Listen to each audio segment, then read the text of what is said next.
Hey, it's KingsDecree here. We're gonna be discussing the patch notes for Gwent here pretty soon, and this is for the most part going to be from the perspective of someone who's pretty much maining Northern Realms.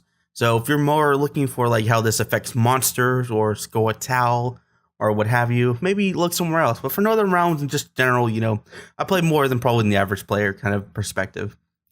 But anyway, so first up we got emotes. That's pretty cool. I've actually had multiple times during my play where I was like, man, I wish I had emote to like describe to my opponent what I was feeling at that time.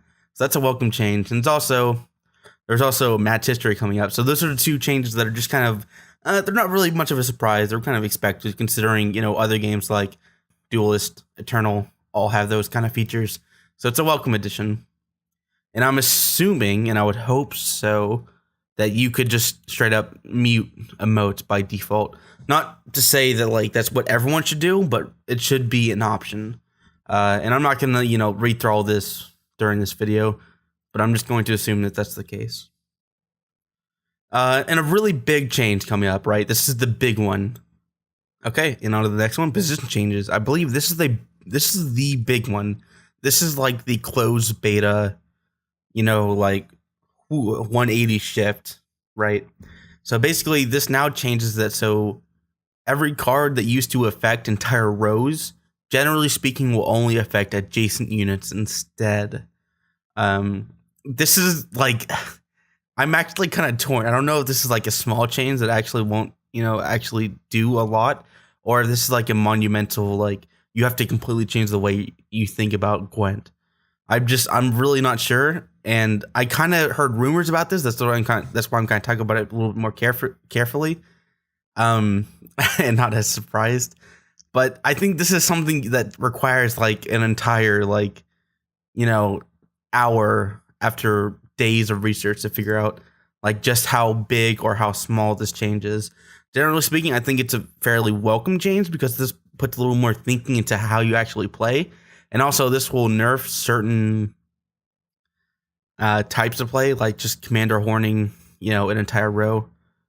It only goes for the unit and within 2 spaces. So you can't just, commander horn like Scoia'tael dwarf, 7 units or something like that. So this is a pretty significant change, I think, and it's going to, I think if you're playing like right after this patch comes out against players who didn't necessarily know what was going on, you're going to see a lot of, like, wait, what? When did that change? So be on the lookout for the position changes. I think with clever usage, I think once you kind of stabilize after this patch, though, it won't be that significant. I think that's kind of my core idea, is that it's kind of a nerf for things like Harder Healer and Commander Horn, Demeterium Bomb a little bit. But generally speaking, I think with clever usage, you'll still, it's a nerf for sure, but I think you can play around that change with relative, critical thinking. And they applies to all these cards. Make sure to check out all these individual ones to see which ones affect you most. I think basically Scoia'tael Dwarves is hit pretty hard by this. Pretty big one for me. Yennefer the Conjurer now removes 1 strength from the strongest opposing non-gold unit, just like it always has. But now ties are resolved randomly. Okay, so I'm taking this to mean that it doesn't actually hit like 4 units at once.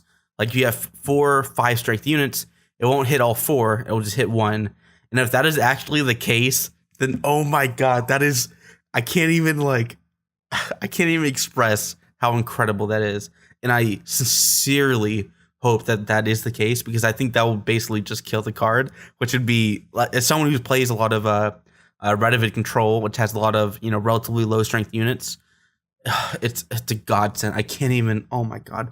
If it's only removing 1 strength per turn instead of just like hitting, 4 of my 2 strength units at once, oh my god, I'm really hoping I'm reading that right. Ties are resolved randomly. That tells me that it only hits 1. And I really hope so, because that would be magnificent. Moving on to Yesimer. This would be I believe it was 877 or maybe it was 766. Either way, it gets a relatively sizable nerf, I think, which is nice. Kind of nice. I kind of get it. Like, Yesmer requires you to have 3 silver units that are just stat. They're just a wall of stats. Whoops.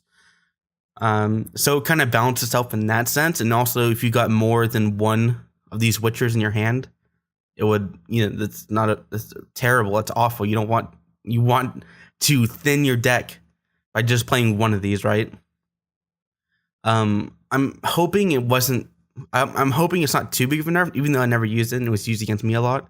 I really appreciate this kind of design by making sacrifices outside of like the actual like playing it to get a fairly easy to play around kind of wall of stats. I appreciate that kind of design. I just hope it wasn't too big of a nerf to people who actually play this a lot. But I'm actually not especially certain. Siri Dash, I'm not really certain. I never played Siri Dash. I don't actually see a lot of it either. Stammer Folds Tremors, never really played it, never really played against it. It seems like they're just kind of cuffing the strength on it, which is nice. Also, didn't it used to remove strength from your own units? Not really sure on that. Anyway. Scotel. Oh yeah, Resilience only lasts 1 turn. I don't think that's actually that big of a change, but maybe that helps cuff Scotel dwarves a little bit. I'm not really sure though. I would almost always just get rid of those dwarves immediately, so I'm not really sure if maybe I'm thinking the wrong thing, but just keep that in mind. Resilience only lasts a turn. Gain resilience. So yeah, these dwarfs would usually last all the way to turn 3 if they were never removed. So I guess that is a pretty big change. But I wouldn't really know. I'd always remove them pretty reliably. Because I'm playing Radovid. Oh wow, Zoltan. I think he actually got 2 more strength, but instead of gaining resilience each and every turn, it only lasts for 1. That's a pretty interesting change. Again, like I'm just to reiterate, I'm not a Skeletal player, so I can't really speak to the gravity of these kind of changes. But as someone who plays against a lot of it, that is a pretty interesting change because it means if they go way overboard on turn 1 or round 1, they would almost always just kind of coast around 3. I feel like these changes to resilience and to stuff like Commander's Horn and the dwarves helped kind of curtail that power, which is nice. This seems exactly the same. Relentless, whatever. Oh wow, wait, Rotosh, then they used to be 4 strength. After 2 turns at the end of the turn, restore the weakest non-gold unit on the row. Wait, did I just get a straight buff? I didn't feel like that card deserved a buff. I guess they're trying to push Nilfgaard a little bit with the Nilfgaard Rot Tosser. I didn't feel like that was really necessary. Calcarchus was already pretty strong.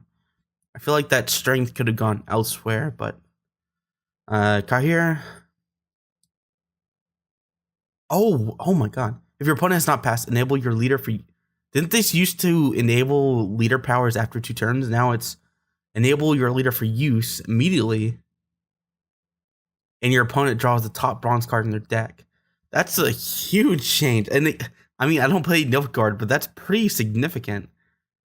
It takes away the whole power. I feel like, even though I didn't play against this card a lot, I feel like that takes a lot of power out of Nilfgaard. On Emissary, look at the top 2 bronze units in your deck. Play one and place the other back in your deck. I think that opens up... I believe this card used to work. It would just play a random bronze unit. Now you get to choose one, so that's a pretty significant buff. I feel like that's a necessary one as well. Although it should probably... And I'll also see this later, but it should probably dictate that you have one face up and one face down. But anyway.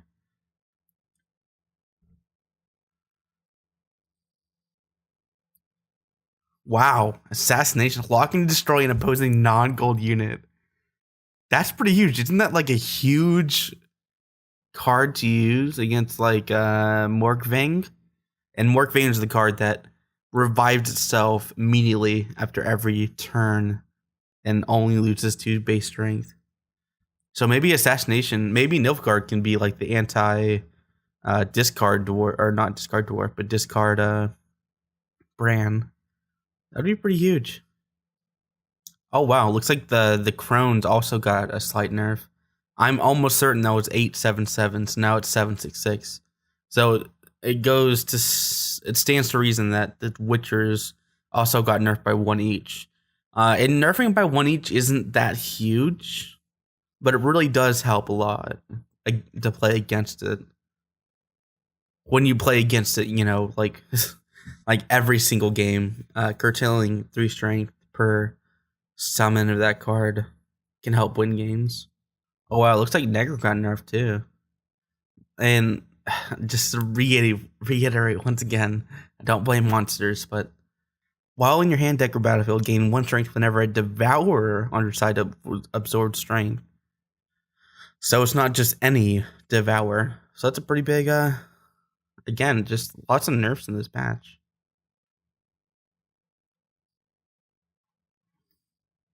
Looks like Nilthrall got a buff.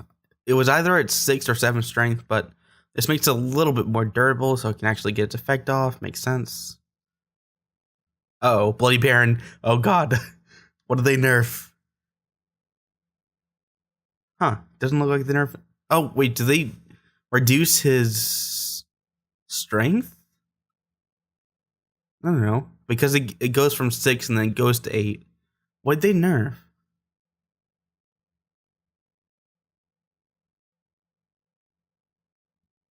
Oh my god, Leprechaun is banished when moved to the graveyard? Oh my no. Wait, does that mean you can't Neneke Leprechaun? Oh my, that is huge. Granted, that combo doesn't come up very often, but when it does, it's like ridiculous. I can understand the nerf, but damn, that hurts. Holy crap. Bloody Baron's not dead by any means, but you'd have to be a little bit more committed to making the Bloody Baron a silver card and then reviving Bloody Baron itself, which is pretty much what I did every time anyway. But when Leprechaun gets banished, that makes it a lot more difficult to pull off like the 100% like, you know, win combo. Understandably, though, it was kind of overpowered, so I'm not really surprised. Oh wow, I can't really pronounce that name, but look at all the gold cards in your deck. Play one and place the others. Wait, that's actually really bad because it's a gold card. So basically, you have 1 gold card that just summons another gold card. That is pretty awful. I think he used to turn all gold colored. I'm pretty sure this card used to turn all gold cards silver. Is that what it was? I'm not really certain. Never played it, but that's really bad. I'd rather just have Renew. I don't see this card ever being played, to be honest. I mean, I guess you can make an argument for deck thinning, but I just find it hard to stomach having one gold card in your deck that just calls another gold card. That's, I mean, if you're going very hard for that, and I would say like if you're going hard for Bloody Baron combo, but now Bloody Baron combo is a lot weaker than it used to be. If Bloody Baron was as it used to be, where you could just spam Leprechaun, I could see Jiska working, but now I'm not so certain. Although this is a pretty good tech card in the future for building very specific decks. So in that sense, I can kind of appreciate it, but damn, is it weak. You may play a special card from your hand if you do draw a card. Oh, that's interesting. I don't remember what this card was before because I never played it. But being able to play a special card and then draw is pretty powerful and it's specific, sure. But if you have something like a Ozil's Thunder in your hand, and then you play this card and then you play Ozil's Thunder or Commander's Horn, and then drawing another card, that's a ginormous swing. Granted, it is gold and it's relatively weak at only 4 strength, but drawing card is pretty damn valuable. Oh my god, no. What do you mean Radovid's getting nerfed into the ground? Removes 4 strength from a non-gold unit and lock or unlock it. Oh, that is pretty rough. I would usually use Radovid to just like... Oh man, that's rough.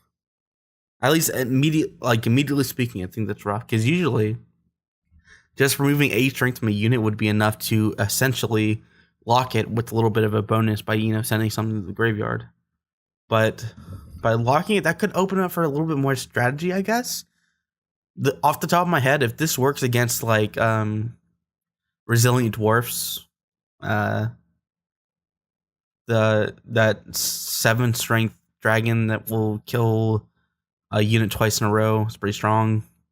It's useful against Yennefer. Well, it used to be really good against Yennefer. This would have been really good against Yennefer. But now it's... It seems like they're pushing locked units a little bit harder, which is interesting. I'm not sure if this is a straight up like hard nerf, or if it's just something that you have to rethink. It seems like it's much more. It's less of like a mace to like the chest plate, and more like a dagger between the shoulder plate and the chest plate. It's a lot more precise, and I think that's actually really interesting. And I don't think it's as hard of a nerf as it may seem, and like I thought initially. I think it's just going to take a lot more specific use to get use out of it.